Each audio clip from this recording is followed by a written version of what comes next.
There are certain habits or tendencies in poker players that lead to bad judgment, irrational decisions, and can destroy your poker game. In this video, we look at the 10 most common tendencies or habits in poker to be aware of and avoid.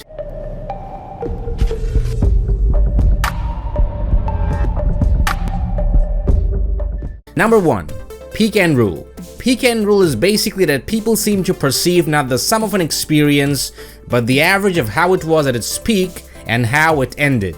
As humans, we are great at focusing on one aspect of what happened and letting it define the whole experience, and that aspect is generally either the peak or the end. It's not a sign of good play if you have been losing money in a cash game and then have the good luck to outplay your opponent's queens with ace-jack. Another way to interpret this rule is during a tournament, you make a hero call that gets you a solid pot, but you end up bleeding all your chips away by failing to defend your blinds or some other fundamental mistake. The thrill of making a big move in a poker game is wonderful, but you shouldn't base your evaluation of your session on a single hand. The best way to fix this is to keep track of your results. Be honest when you evaluate your session, even when you are winning, and you should be able to shore up your deficiencies faster. Number 2. The illusion of control. The tendency to overestimate one's degree of influence over other external events. When we play poker, we often feel in charge, but there is undeniably a big aspect of luck involved. Whenever we lose, we assume we must have done something wrong and we try to identify what it is. When we can't, we either fabricate something or we feel miserable. We do it because we want to think we have more control over the situation than we actually do. The flip side is that even when we win sometimes, it is not because we were in control. Sometimes you just get lucky. The harsh reality is that we are much less in control than we believe. The fact is sometimes you just get unlucky.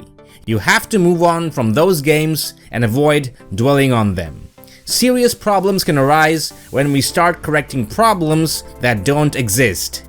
Even the top poker players in the world frequently lose. That includes the likes of Phil Ivies and Daniel Negreanu's. If you want to be successful at poker, you will have to accept that some things are completely out of your control. Number 3.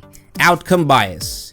A pretty common habit or tendency we see in the poker world is outcome bias. It concerns the tendency to judge a decision by its eventual outcome instead of basing it on the quality of the decision at the moment it was made. This is similar to the illusion of control, but it usually manifests in different ways. Illusion of control happens when you assume you must have done something wrong because you failed. And outcome bias happens when you assume you must have done something right because you succeeded. Going all in on every hand could help you win a poker tournament that does not necessarily make it the wisest course of action.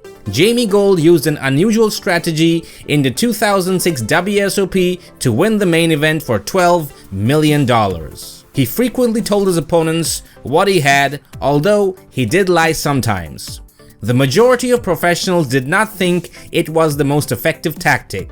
Since then, despite participating in countless tournaments, Jamie Gold has had very little success in poker.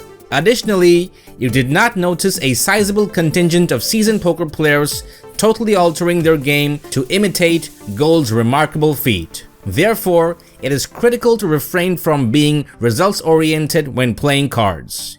You should first focus on process and results will eventually follow. Number 4. Gambler's fallacy. The tendency to think that future probabilities are altered by past events when in reality they are unchanged. In poker, no matter what you think, you are not due for anything ever. There is no increase in the likelihood that you will fill your flush just because you have missed the past 20. Poker players give the justification of the long run and that they will eventually hit their flush because things tend to even out. For mathematical certainty, the term long run implies an infinitely long run, and to be honest, you don't have that much time. In any relatively brief series of events, you should not anticipate the results to match your expectations. The majority of individuals, including poker players, struggle to understand this compelling mathematical reality. Because they believe they are due, they are more prone to raise their bet amount or make borderline calls. Of course, acting on that idea is what hurts your finances, not the belief itself. Playing cards do not have memories, and they don't know they have just failed to fill your flush again. They are being shuffled by a dealer or a machine, and the order in which they emerged in the past has no bearing on their order in the future. Each hand is independent of all preceding hands. The probability of filling a flush is not changed by previous outcomes. The way to fix this is simply to stop doing it. When you find yourself arriving at a conclusion based on past experiences that you suspect might be wrong, try to really think it through and base your decisions on probability rather than those feelings. Number 5. Insensitivity to sample size. The tendency to underexpect variation in small samples. Many new players misjudge the amount of time and hands required to succeed in the game. You can't really judge a quality of play correctly with a sample size of only a few hundred hands per month. In order to even get an estimate, those seeking for backers need hand histories between 20 and 50,000 hands. And if you have a 100,000 hand history, your estimate is going to be much more precise. Number 6. Selective Perception. The tendency for expectations to affect perception. In simpler terms, it's when players start changing their strategy because of a previous result. For example, if you win a big pot with pocket nines, you run the risk of overplaying them in the future just because of that one scenario. Despite a few limited experiences in the past that paid off, you simply cannot disregard that a particular hand or plan is not working for you. Number 7. Availability Cascade. The idea behind this is that once a strategy starts building momentum, it continues to gain acceptance even if it's not the greatest strategy. A real-world example of availability cascade is when people say the longer you repeat something, the better chances it has of becoming the truth. Another way to look at this is to consider players like Victor Blum, Tom Dwan, and Vanessa Selps who make unconventional plays that go against conventional wisdom. The issue is that if you play poker 100% by the books, your game will eventually become predictable and dull. To become truly the best, poker players need to avoid the availability cascade and evaluate every new strategy. Among micro players, you'll often see that poor strategy becomes disguised as common wisdom. Number 8. Confirmation Bias. Confirmation bias is the propensity to only discover, observe, or recall data that supports our pre-existing beliefs. In the context of poker, players may quickly form an opinion about their opponent early on and stick with it regardless of the proof to the contrary. Let's say that somebody raises the first 5 hands at a table, you might think that they are aggressive or rash. And once you have that note or impression, you might not realize how frequently they fold or play it safe for the rest of the game.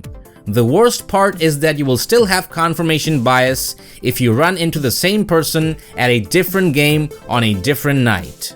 Number 9. Conservatism Bias. Poker is a constantly changing game, so it can be risky to fall into a trap of always playing the same way no matter what. When players favor outdated techniques and data more over current ones, even when they can improve their performance, this is known as conservatism bias. Due to the fact that their tried and true strategies have been successful in the past, players prefer to stay with them. But what they fail to realize is that they might be passing up on fresher, more effective moves that could help them up their game. Number 10. The Dunning-Kruger Effect. The Dunning-Kruger effect is a tendency where people assess their knowledge or ability to be greater than it is. Unskilled players can suffer the illusion of superiority because they don't have the necessary skills to recognize their own incompetence. On the other hand, highly skilled players can suffer from low confidence and anxiety. That happens because their skill level allows them to become more aware of every small mistake. After only winning a few hands when they first start playing poker, newcomers frequently believe they are unbeatable. But they often come to the realization that they did not triumph through talent, but rather luck when they reflect back on their earlier hands. No matter the circumstances, Anyone can be impacted by these habits or tendencies. However, it can cost you a lot to let them make choices for you and guide you in the incorrect direction. Although there isn't a single way to stop these habits, becoming conscious of them is the first step. Be mindful of the present and what is occurring. Think about the present circumstance that are affecting your choices and consider the previous circumstances that might have contributed to them. Your best option when it comes to poker is to continue to practice. Practice until you feel more confident in your choices and the factors that led to them.